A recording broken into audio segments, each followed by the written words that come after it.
Hello everyone. Today, let's look at Hwadu number 14. This is Hwadu. A monk asked Master Unmun, "What is the teaching of an entire lifetime?"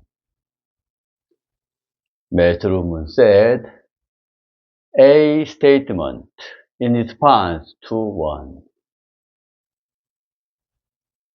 The term teaching of an entire lifetime refers to the content of the Buddha's Dharma taught throughout his whole life. Thus, this monk was asking, what is the essence of all the Buddha's teachings? In other words, he was asking Master Unmun what the great meaning of Buddhism is, or what the core of the Buddha Dharma is. Yet the reply is short and hardly seemed like an answer at all. A statement in response to one. That is a word spoken in direct encounter.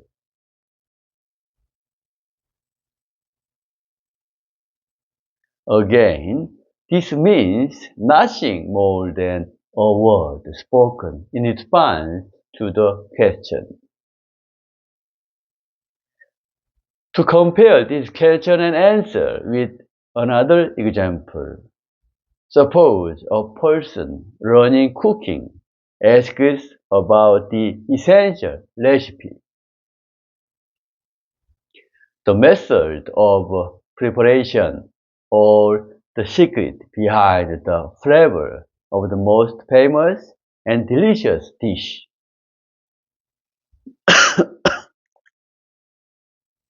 Then the answer comes back. Someone placed an order, so I cooked the food. From the standpoint of ordinary reasoning, the question and answer simply do not seem to match. Master Unmun creates such a brief, profound, steep, and inaccessible gateless gaze in order to examine practitioners and also to guide them toward the path of awakening.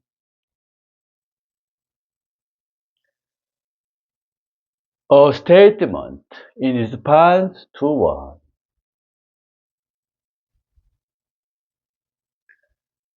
What do you think? If you penetrate this single phrase, a statement in response to one, then your study of Buddhism is finished and you return home with the news. Hwadu practice is the final stage of Buddhist study and the final gate of cultivation. Let's now introduce another Hwadu of Master Unmun. First, let's look at a story involving Venerable Omyang and Master Joju, which appears somewhat similar to Unmun's Hwadu. One day, Venerable Omyang asked Master Joju, "What if I bring not a single thing?" Joju replied, "Put it down."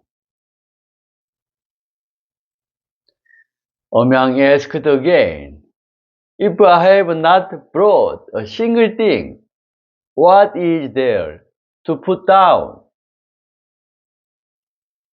Joju replied, "Then carry it away."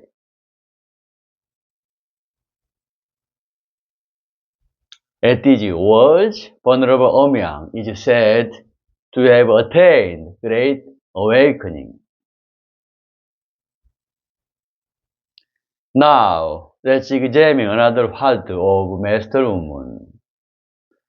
A monk asked Master Unmun, if not even a single thought arises, is there still fault, or is there no fault? Master Unmun said, Mount Sumeru. What kind of mountain is Mount Sumeru? Mount Sumeru appears frequently in Buddhism. In the cosmology of ancient Indian Buddhism and Hinduism, Mount Sumeru is the mountain standing at the corner of the world, explaining how heaven, earth, and the various realms are arranged. But why did Master Unmun answer the monk's question? If not even a single thought arises, is there still fault, or is there no fault? With the single phrase, Mount Sumeru. This Hwadu, like the previous one, completely blocks the workings of the conceptual thought. Regarding this Hwadu of Mount Sumeru, Master Mansong offers a critic, commentary, and a portion of it is quoted below. National teacher Won Tong-sun said, various monasteries discuss this Hwadu. Some say the very moment the question was asked, the fault had already arisen, as great as Mount Sumeru. Others say, like Mount Sumeru, it is unmoved by the 8 winds and stands eternally throughout the ages. Others teach students, saying it is difficult to penetrate, like Mount Sumeru. But by making such interpretations, one cannot be said to have understood Unmun's meaning. Only when the bottom of the bucket falls out and the tangled threads are cut off, will one finally realize that none of these explanations are correct. From Master Mansong's commentary, it is clear that one cannot easily measure or grasp Unmun's answer of Mount Sumeru. One may try to reason this way or that way, yet in the end remain unsatisfied. One may speculate. Perhaps this is what it means, but one's own conscience somehow feels unconvinced, and everything falls into a long silence.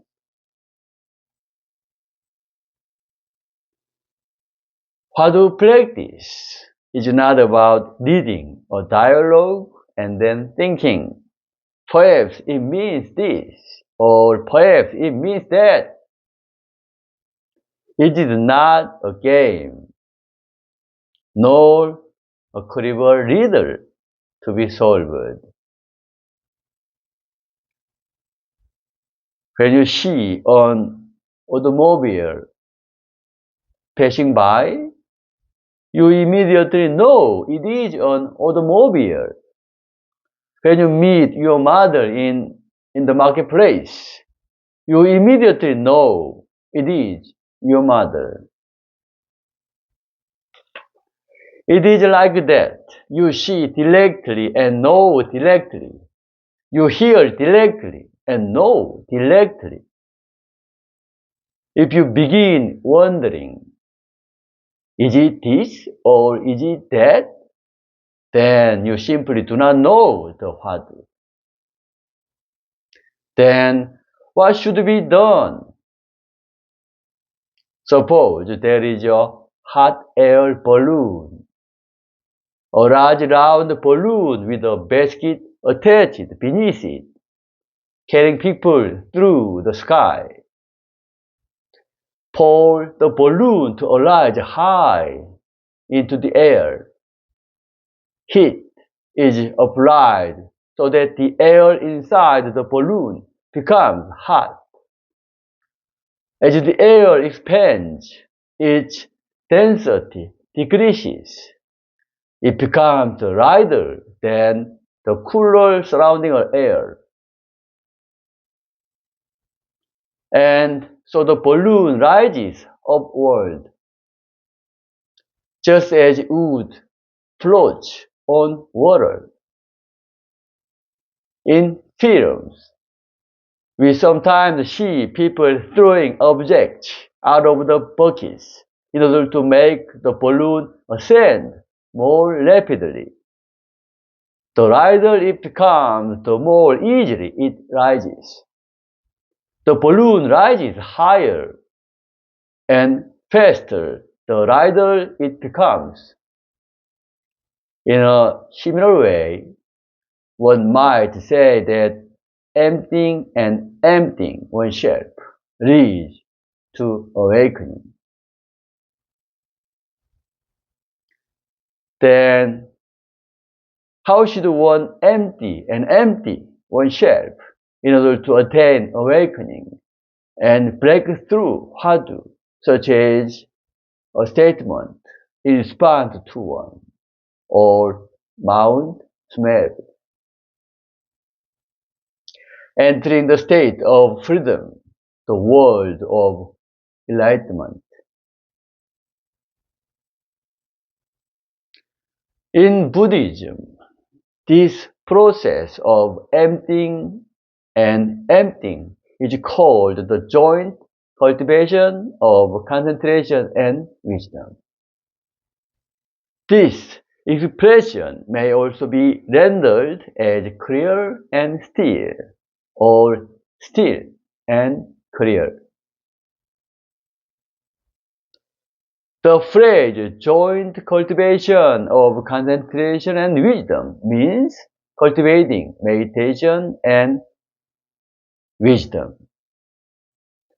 The phrase clear and still means being lucid and quiet. The phrase still and clear means being quiet and lucid. How does one cultivate concentration and wisdom?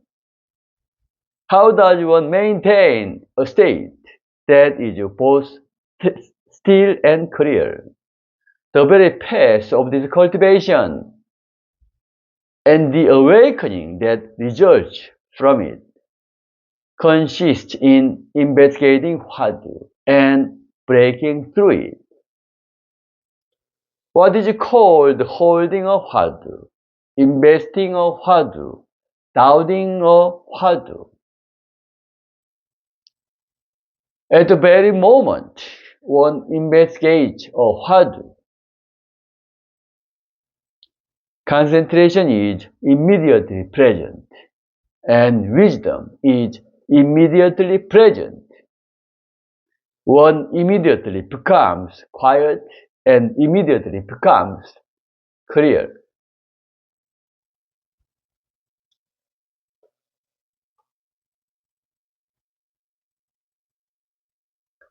If one continues to investigate the Hwadu gently, without strain, then when the proper causes and conditions mature, the Hwadu will break open. All doubt will disappear. and awakening will be attained.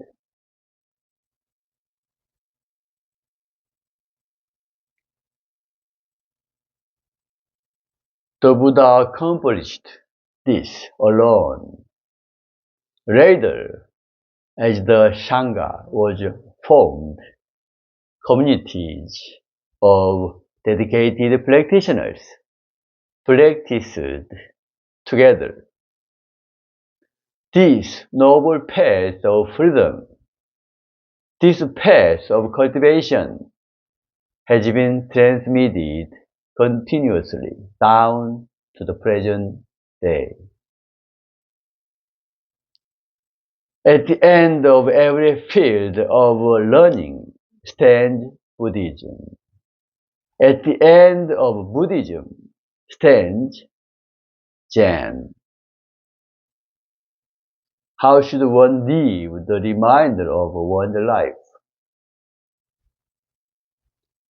Of course, this includes the practical question of how to earn one's daily bread. Economic concerns naturally come first. When financial problems are urgent, one must devote greater attention to them. Yet, even if economic problems are solved, the problem of life itself is not thereby solved. Without purpose of direction, even if one receives a pension sufficient for living every month, one is merely a living corpus, spending time meaninglessly while waiting for death. Nothing more than a member of the waiting line for death.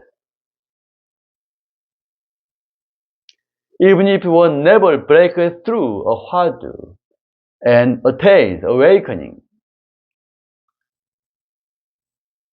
this sublime practice will gradually allow one to experience something higher, nobler, and more fragrant with freedom. Now then, what does this word mean? A statement in response to one. In other words, a word spoken in direct encounter.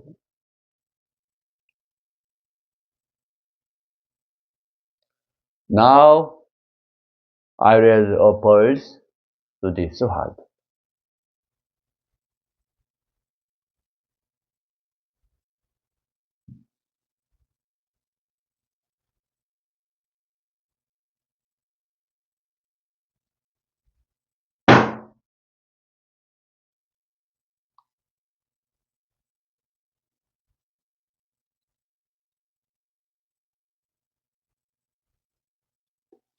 A word spoken in direct encounter. Woman's concern is profound indeed. Though a whirlwind rages, the stern banner does not move.